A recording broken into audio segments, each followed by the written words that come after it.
Welcome back, y'all, to the Solomon Project, where it's not how much you make, it's how much you keep that counts. I'm your host, Richard Burns, and we're coming down off of, I don't know, a mountainous area.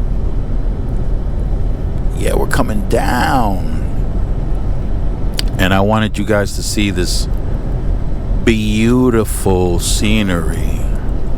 Water. I think I'm in Oregon. Yeah. And off at the distance toward the left, I can see one of the volcanoes, and I don't know which one it is. Could be Mount Hood.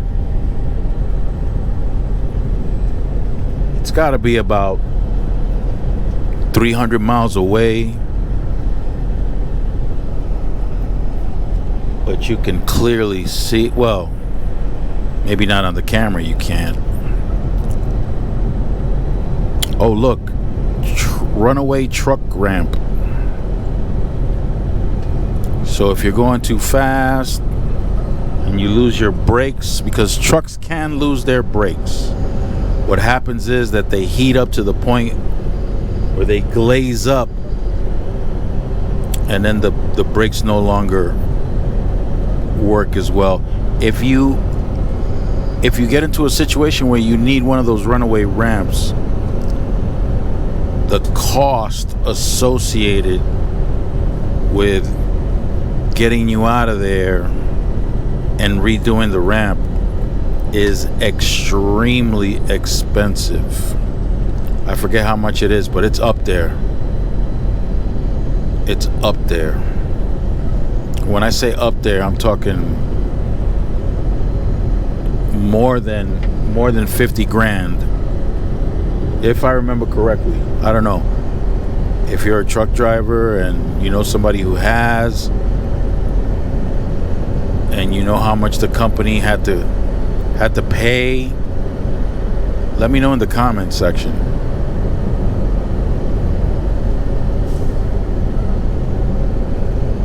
But in this downgrade, and this downgrade really isn't that bad. It's a 6% downgrade.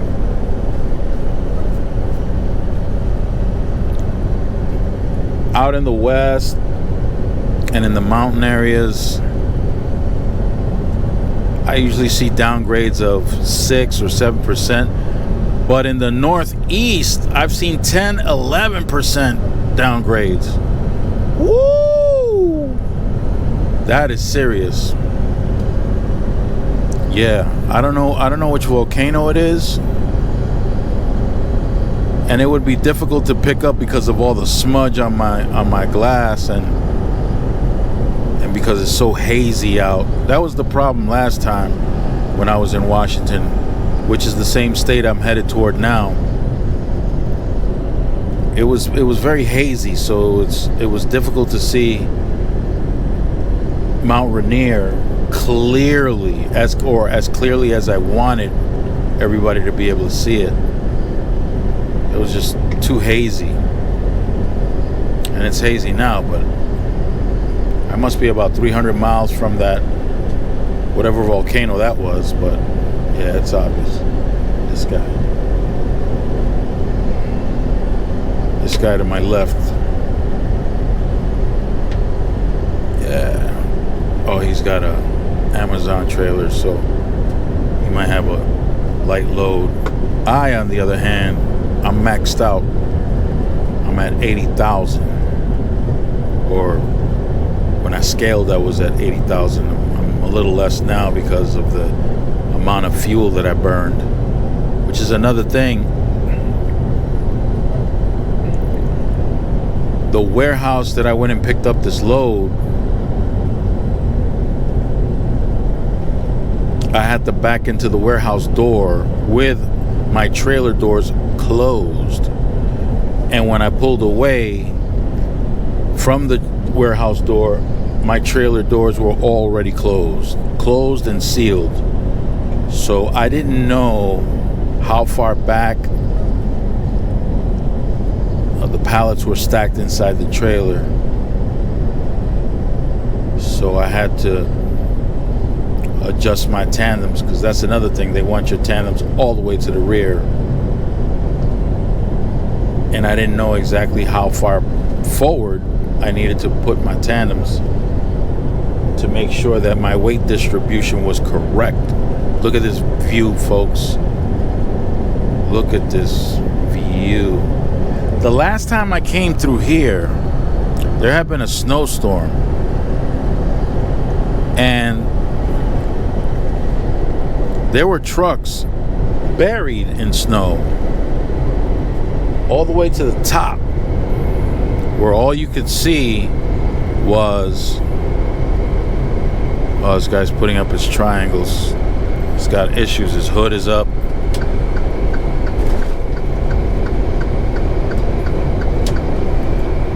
The only thing you were able to see were the top of the trailers, the top of the trucks.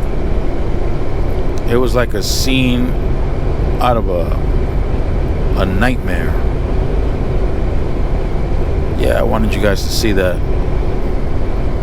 I'm gonna pull in here, maybe clean the glass, and show you a little more when I get into the state of Washington, because I still think I'm in Oregon. Yeah, that was beautiful. I'll be back. Well, y'alls, we are approximately 80 miles maybe away from, no, 79 miles away from, wow, what a big difference, right? From Seattle, Washington, y'alls. Yeah, from Seattle, Washington. I figured I'll pick up here where I left off. What a challenge it is. What a challenge.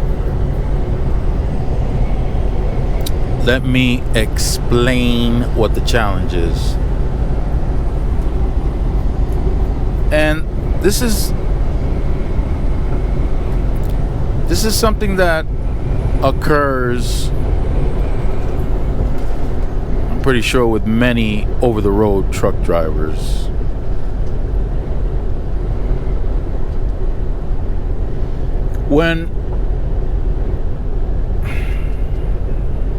Well, let me just say this. When I received this load, there were probably some assumptions made. One of which is my hours of service. Now, y'alls know that we have some strict guidelines with regards to how many hours we're allowed to work and drive within a 24-hour clock.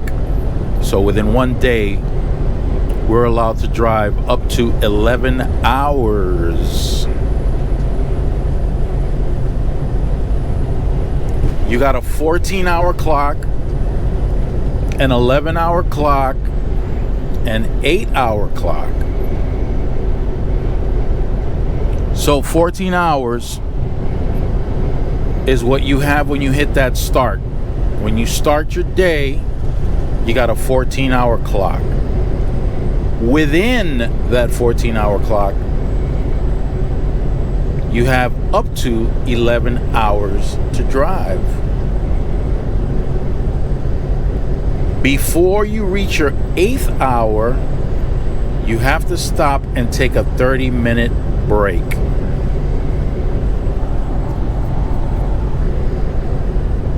So let's go. You start your clock.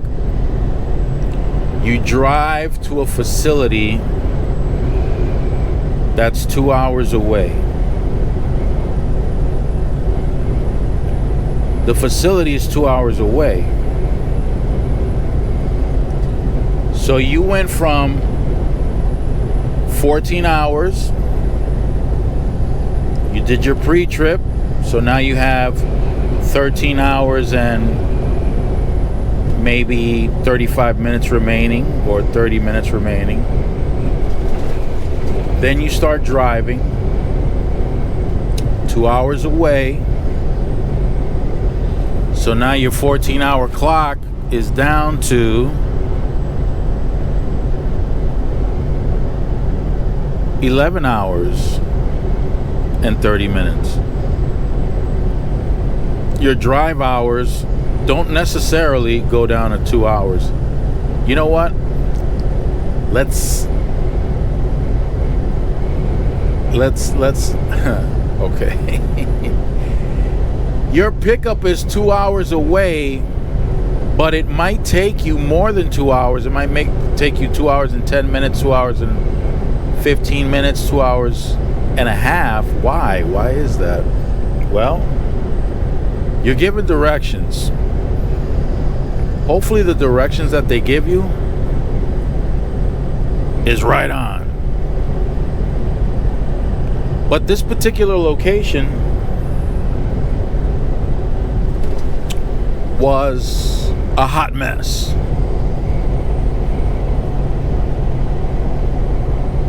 The one entrance I went in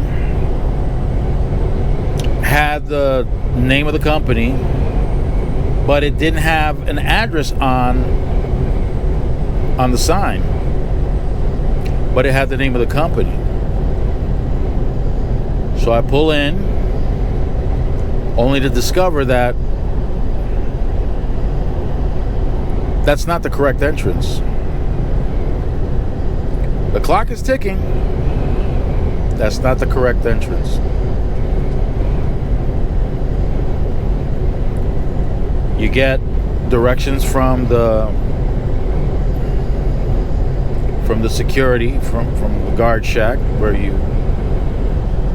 which is your first contact. You get there, they tell you the correct entrance. So you make whatever maneuver necessary to exit that location and head over to the correct entrance or the correct street to enter from. Fine. It's no longer a 2-hour ride. It just turned into a 2 hour and 20-minute ride. Clock is ticking. Your 14-hour clock doesn't stop. When you go to the correct entryway, you check in. 14-hour clock is still going. Your drive time stopped. However, this is an interesting piece to keep in mind.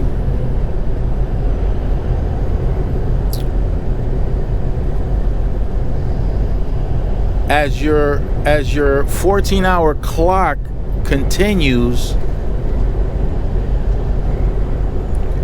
once you go past 3 hours of that 14 hours, the time that ticks starts to include your drive hours.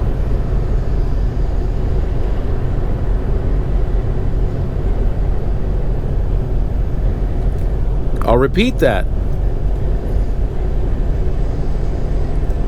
You can use up to 3 hours of your 14-hour clock without it impacting your drive hours.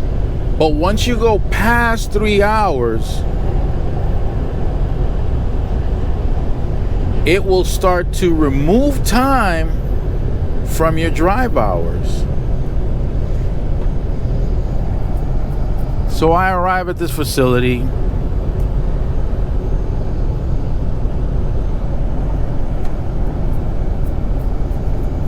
And I'm already down a few hours.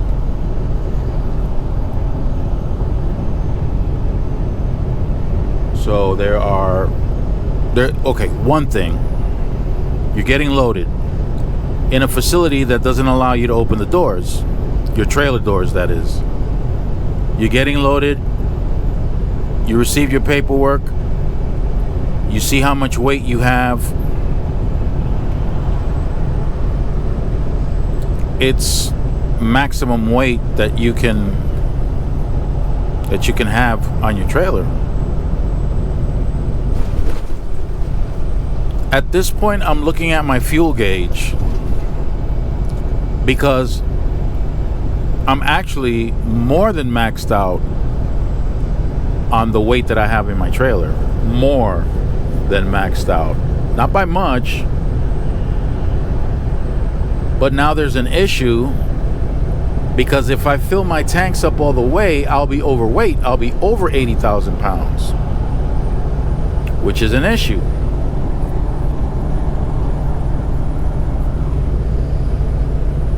So what does that mean as I'm driving along the highway? I got to keep an eye on my fuel gauge.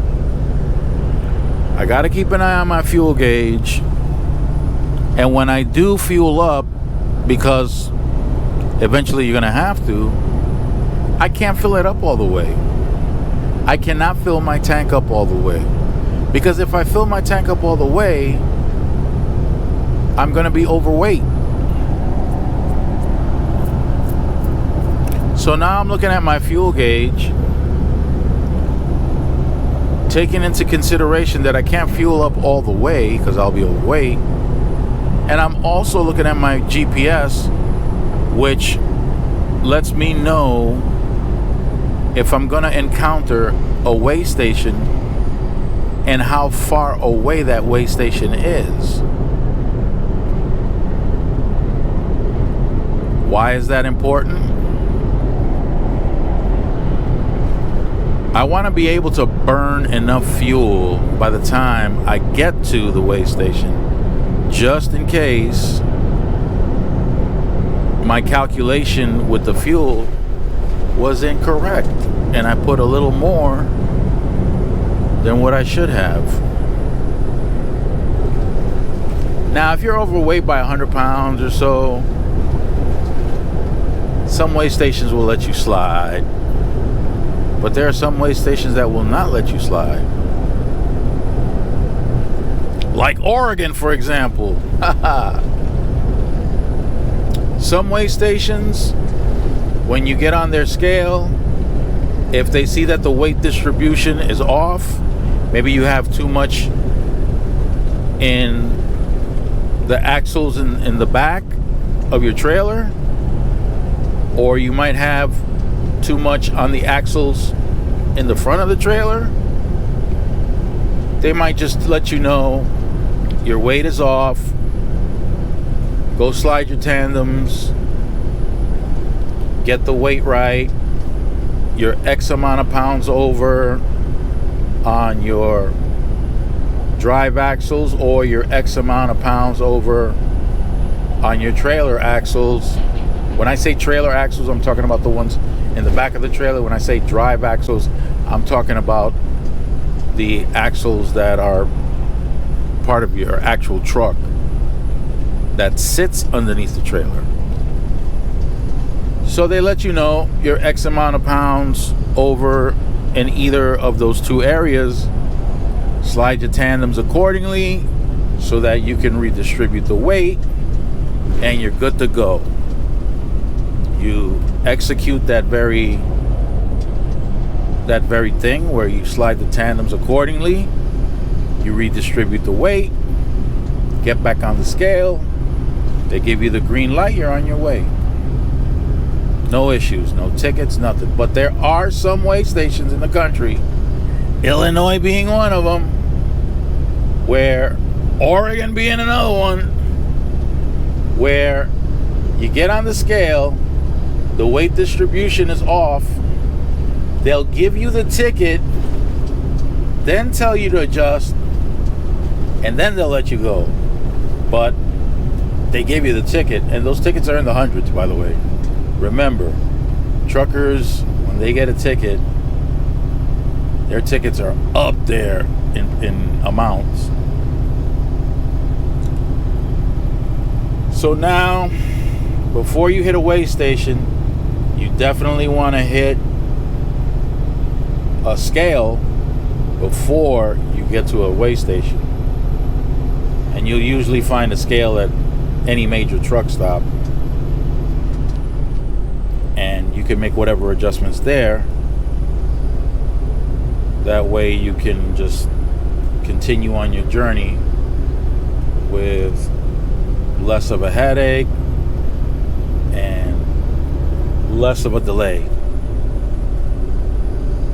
But don't forget, you got to be careful when you stop to fuel up. You can't forget that part. Beautiful scenery, isn't it?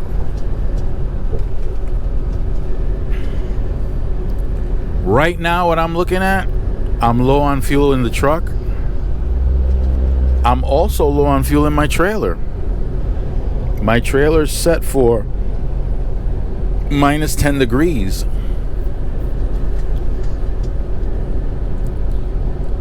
And this particular truck has an issue with the gauge. So whatever I'm looking at on my panel, the gauge on my panel may not be accurate.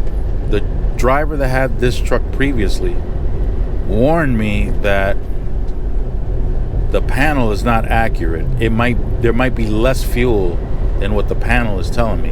And right now, I have the low fuel warning lit up, and the next fuel station is about 32 miles. So I'm hoping that the rest of this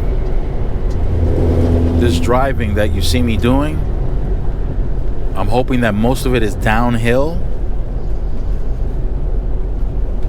so that I don't have to consume as much fuel, which would be extremely cool. Matter of fact, I lowered my speed limit so that I wouldn't consume as much fuel. So I went down from 65 miles an hour to 55 miles an hour.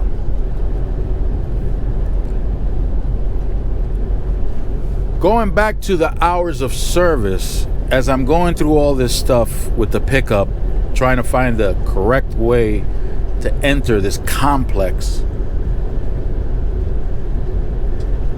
the clock is ticking. The time it takes to get loaded, the time it takes for me to realize that when they're done loading,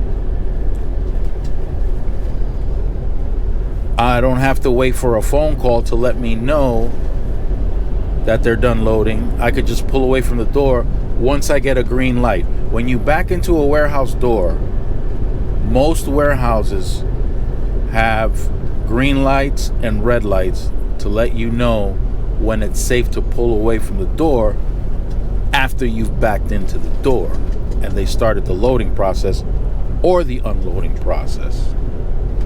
When they're loading or unloading, when you look through your driver's side rear mirror, which is where it usually can be seen from, you'll see either a red light or a green light. If it's not working for some reason, the receiver or the shipper will more than likely let you know that the door that you're going to back into has an issue with the lights. And in that case, you may receive a phone call letting you know when they're done. That way you know that they're done. However, if the lights work, then that's typically the instruction. Once you back in, you'll get a red light, meaning that the process of loading or unloading started. And once they're done and it's safe for you to pull away from the door, you'll get a green light. In this particular facility, and many facilities have different ways of going about their business. So this is my first time at this facility, and there was a sign that I missed that once they're done, you'll get a green light, you pull away, come to the office, get your paperwork.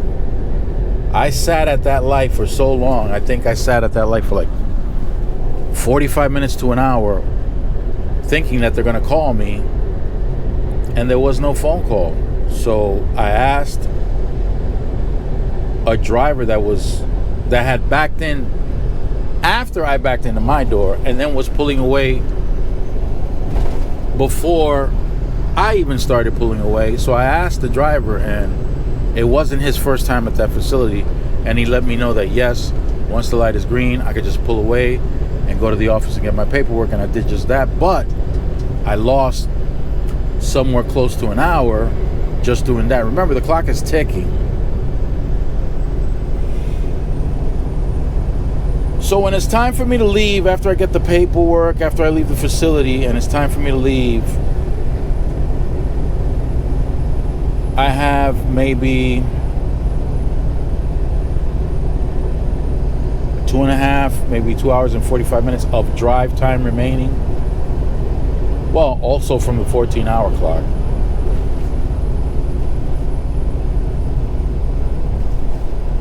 And I have a 700 and let's just say 50-mile run.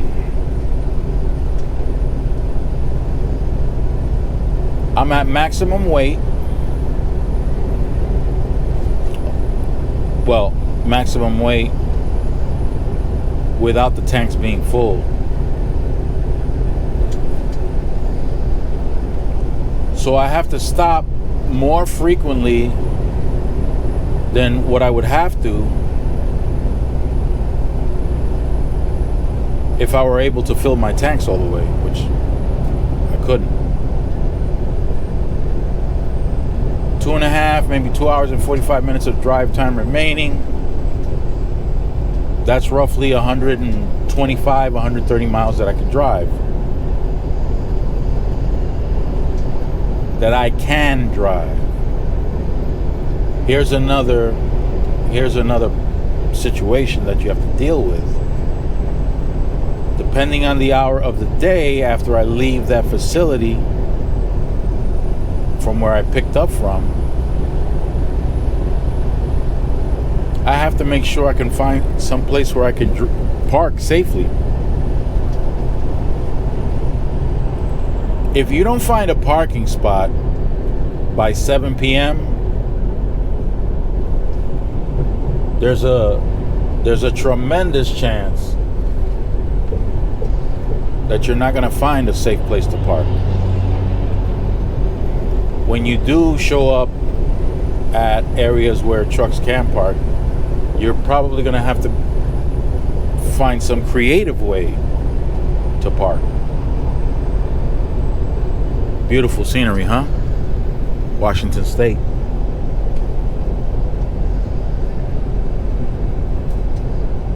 This is I-90 westbound. So that's another thing you have to contend with. So let's say you drive an hour and 45 minutes or 2 hours and you have 30 to 45 minutes remaining to drive. Do you continue on your path to your delivery and it's 6 o'clock in the afternoon? What do you do? If you leave where you're parked, remember,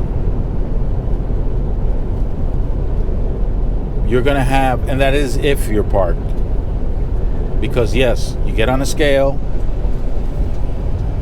Well, in my case, I drove as far as I could before I was going to encounter a weigh station. I went into a truck stop, got on a scale, made the necessary adjustments, and that's where I discovered that I had too much weight to be able to fill my tanks. I was over by about 40 pounds. Yeah, I was 80,040 pounds. I had roughly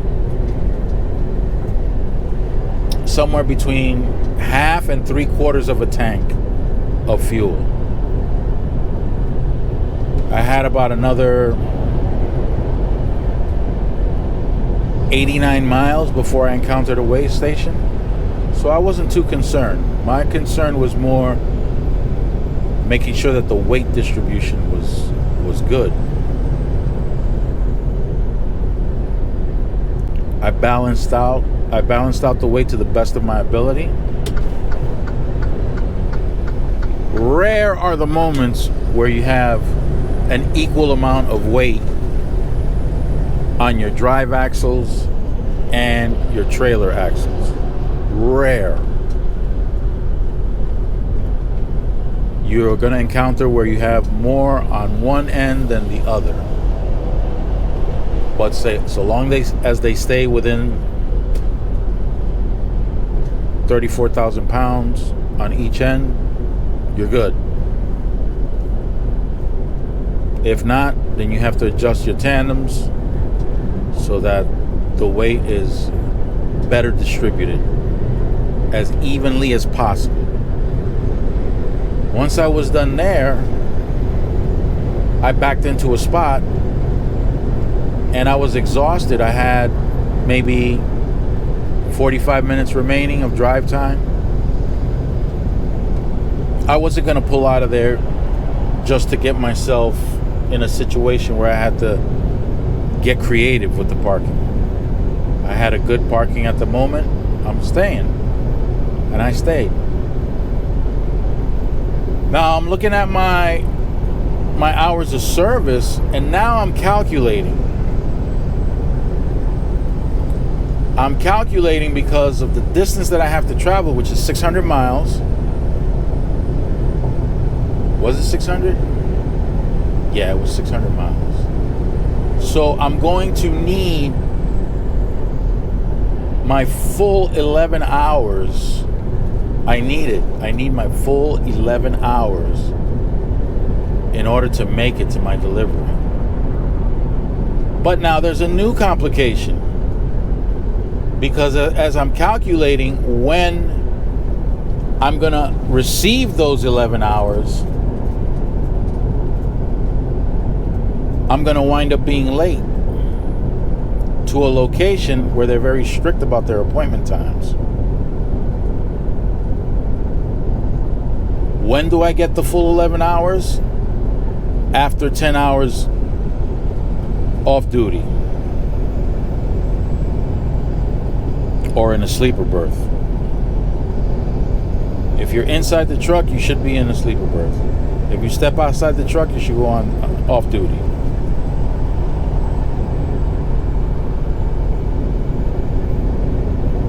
So if in the middle of the night you have to go use the bathroom, you're supposed to go from sleeper berth to off duty.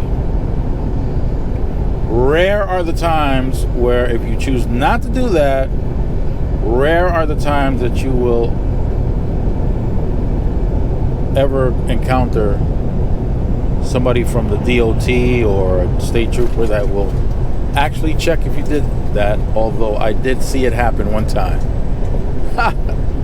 And they did give the driver a ticket for not switching from sleeper berth to off duty at the truck stop. Yeah. Yep. Some truck drivers might find that hard to believe, but I saw it with my own eyes. I saw it.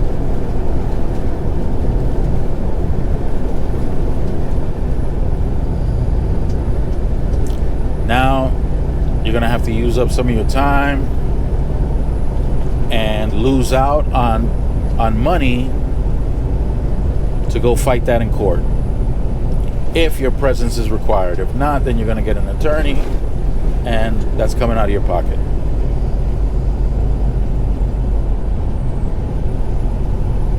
What do you think of the scenery so far, guys? Washington State.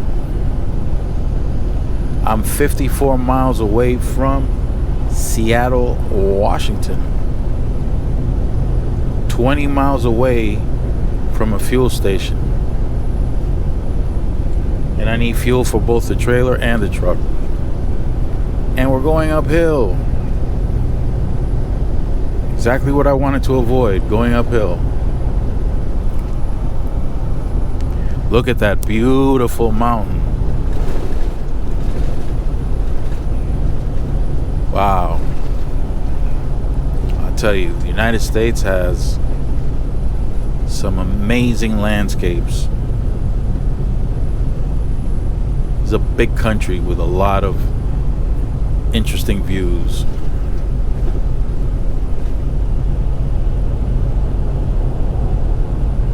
Rare are the moments, as an over-the-road truck driver, rare are the moments where I can stop and enjoy the views, the sights. Those are rare moments. I drive by them, but I don't really stop and enjoy them. For example, the last time I filmed Mount Rainier from a distance, I would have loved to have gone to the base of that volcano, but gotta keep it moving so you can enjoy it from a distance.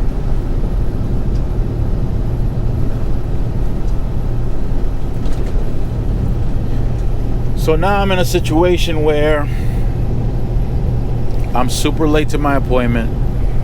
Don't know if they'll receive me. It's Thursday, and my dispatcher was telling me that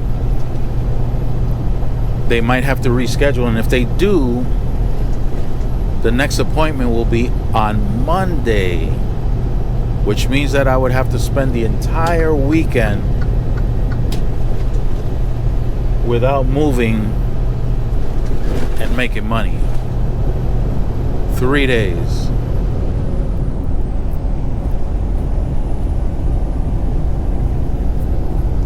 Not good news for me. I'm away from my family. I'm away from my wife, my children. And if I'm going to be away from my family, I want it to be worth my while. I want to maximize the amount of money I can make.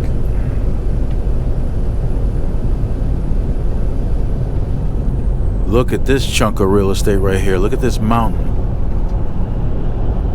Try to imagine what this looks like in the winter. I don't think Washington gets that much in snowfall because Washington doesn't get that cold for that long of a period for you to get those kind of snowstorms. But when it does snow, when they do get that heavy snow, could you imagine what this place looks like? Must be beautiful. I came through here in a winter where there was a good amount of snow, and it was beautiful. Absolutely stunning. Look at this. I'm caked up in between some mountains. Look at this thing. And thankfully I'm going downhill now, so that's less fuel consumption.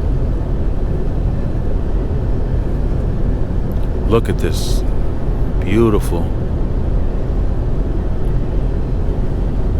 Instead of seeing tall buildings back in New York City, I'm encountering these tall mountains. And I'm already high enough up. Nothing like Colorado, or is Montana high up? I don't remember. But it's nothing like Colorado. Colorado, you're up there. There's some point where you're about 11,200 feet. Yeah. Move over to the right lane. Look at this beautiful road with the mountains. There are people that live in this country that have never driven through such a spectacular sight.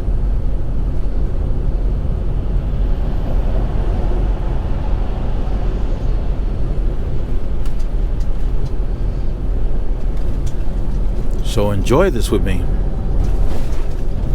enjoy this scenery. I mean, look at that. I mean, wow.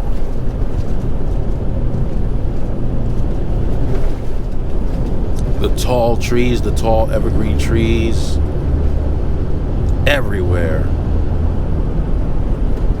Washington State is known for the production of lumber. Washington State, Oregon.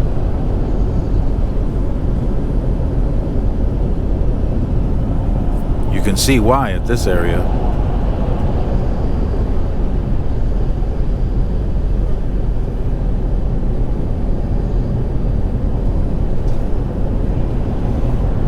So some of the challenges that I presented that truck drivers have to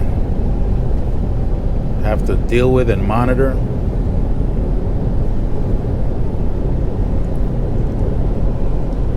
With the trailer, many times when you have frozen loads, the shipper will put a thermostat inside the trailer. So right now I'm low on fuel. If the trailer shuts off because of the fuel and the temperature starts to rise, if it goes beyond a certain point and the load gets rejected, that could be hundreds of thousands of dollars that will have to be claimed through insurance.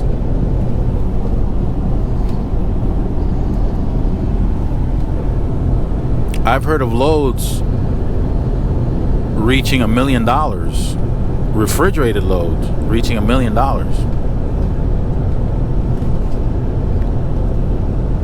I'm already late, so whether I like it or not, in order for me to make it to my destination, whether I'm late or not, I'm going to have to stop and arrive even later because I have to fuel up the truck and the trailer.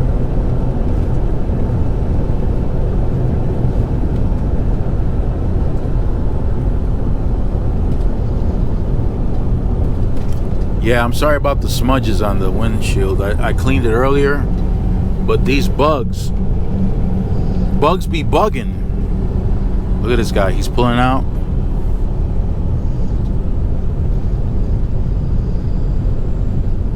I have to step on that brake. Yeah, bugs be bugging.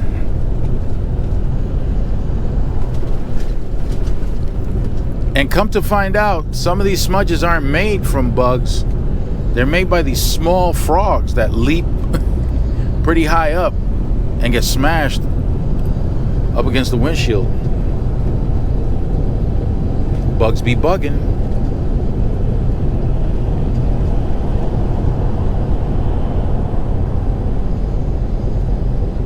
So this is a chain area. I just saw the sign where you can pull over and take your chains off your wheels. Now there's a season where you have to have your chains. I think the strictest place is California. So between October and I think April, you have to have chains on your truck whether you have to put them on or not. You have to have chains. You cannot travel through certain states, California being one of them. Apparently this is one of them. I think Montana, Idaho, definitely Colorado. You have to have chains whether there's no snow or not. If you get pulled over, they're going to want to see them. One truck driver that I know was in California, and when he went into a weigh station, they had him pull over, and they wanted him to take all his chains and spread them out over the floor. And you had to have a minimum of, let me see, of 6 chains. So you have to be able to cover 6 tires. And for each one that he was missing, I forget how much was the fine how much the fine was rather. And if they were broken, any chains that were broken or not useful, you got a ticket for that too, each one. And like I said, between, I think it's October through April, you have to have chains when you travel through those states. There's a list of them. I don't remember what they are. I got chains anyway, so. What I don't want to do is have to put them on. So if conditions are enough to warrant putting chains on, it's a wrap for me. I'm pulling over. I'm not driving any further. I'm not putting those chains on. Now, drivers from out in these regions, they're used to putting those chains on and taking them off. But when you put them on for the first time, wow. What a mission. What a mission. First time I put them on was in California on I-80.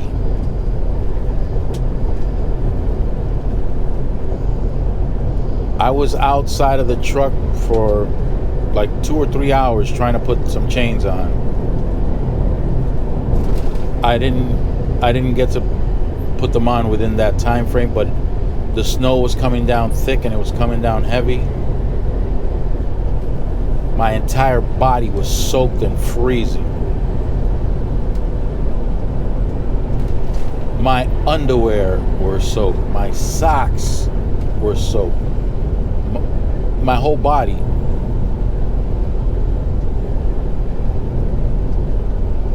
I went up in my truck because I was tired and I fell asleep.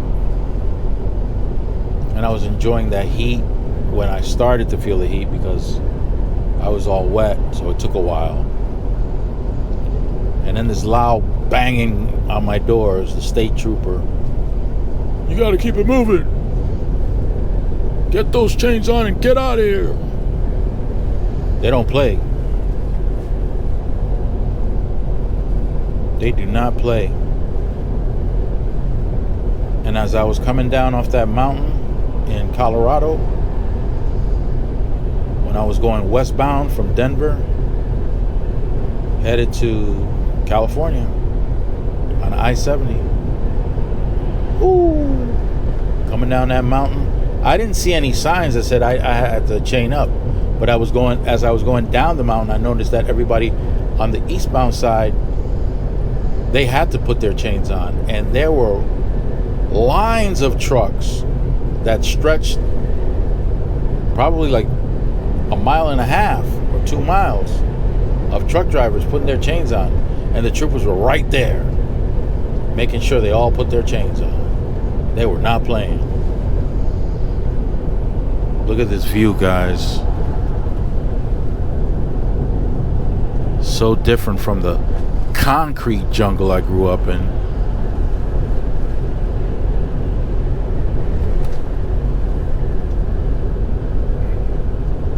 Amazing.